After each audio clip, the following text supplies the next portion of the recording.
Halo sahabat rumah belajar, saya Yumelawati, guru BK di SMA 2 KS Cilegon. Kali ini saya akan melakukan layanan klasikal dengan judul Gaya Belajar. Adapun sasaran layanannya yaitu untuk kelas 10. Dan tujuan pembelajarannya agar siswa-siswi memahami gaya belajar yang dimilikinya sehingga dapat belajar dengan baik. Aduh, kok aku sulit banget ya belajarnya. Kok aku nggak bisa-bisa sih teori ini. Aku hafalin nggak bisa terus. Nah, jadi kalau misalnya kita mengalami hal seperti itu, kita analisis lagi sebenarnya apa sih gaya belajar yang kita miliki.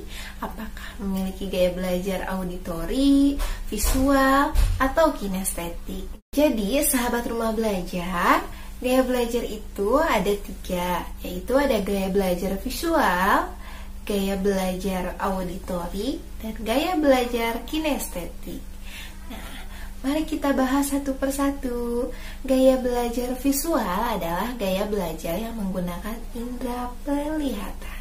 Artinya lebih dominan pada apa yang dilihatnya. Nah, apa aja sih karakteristiknya dari gaya belajar visual ini? Yang pertama, menyukai gambar-gambar. Kemudian, suka berkomunikasi secara tertulis, cenderung berpenampilan rapi, memiliki tulisan yang lumayan rapi atau bisa dikategorikan bagus. Sering sekali membaca buku dan menyukai buku-buku yang banyak gambarnya, menjadi lebih teliti. Nah, bagaimana sih caranya agar seseorang yang memiliki gaya belajar visual dapat menerima pembelajaran dengan sangat mudah? Yang pertama, lakukan pembelajaran dengan membaca buku yang banyak ilustrasi gambar atau warnanya yang lebih menarik.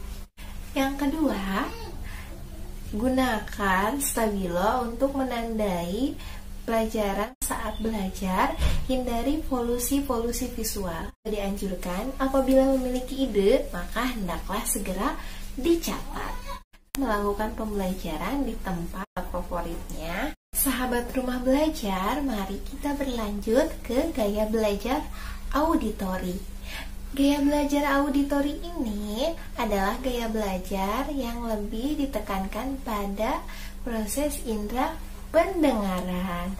Artinya lebih peka terhadap suara-suara. Nah, seperti apa sih karakteristik dari gaya belajar auditori ini? Suka membaca buku dengan suara yang keras. Seseorang lebih senang mendengarkan musik. Lebih senang berbicara langsung. Berbicaranya itu sangat fasih, artinya dia melakukan berbicaranya itu tidak berbelit-belit. Nah, ketika berpikir itu, matanya akan bergerak ke kiri dan ke kanan. Itu adalah karakteristik dari gaya belajar auditori. Nah, gimana sih caranya biar seseorang dengan gaya belajar auditori dapat memahami pembelajaran dengan lebih mudah? Triknya adalah yang pertama, rekamlah saat pembelajaran berlangsung. Yang kedua, lakukan pembelajaran dengan tanya jawab. Kemudian yang ketiga, apabila ada yang ingin dihafal, maka rubahlah hafalan tersebut menjadi sebuah lagu. Ketika menghafal, lebih dianjurkan agar apa yang dihafalkannya diucapkan kembali dengan suara. Gaya belajar yang ketiga yaitu gaya belajar kinestetik. Nah, gaya belajar kinestetik ini lebih cenderung kepada seseorang yang suka melakukan aktivitas fisik. Nah, apa aja sih karakteristiknya? Suka olahraga, memiliki tulisan yang kurang bagus atau tidak rapi, cenderung jahil atau tidak mau diam.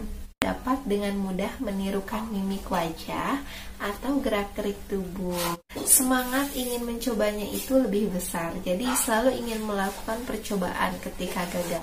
Berbicaranya itu lambat. Seperti apa sih tipsnya agar seseorang dengan gaya belajar kinestetik dapat memahami pembelajaran dengan mudah? Cara yang pertama adalah mencari keterkaitan apa yang dia pelajari dengan kehidupan sehari-hari, atau mencari kebermanfaatan dari setiap pelajaran yang ia pelajari. Dianjurkan agar melakukan gerakan-gerakan kecil dalam pembelajaran, misalnya seperti meregangkan tangan. Hendaknya menulis apa yang sedang dijelaskan guru ketika menghafal atau ingin mempelajari sesuatu.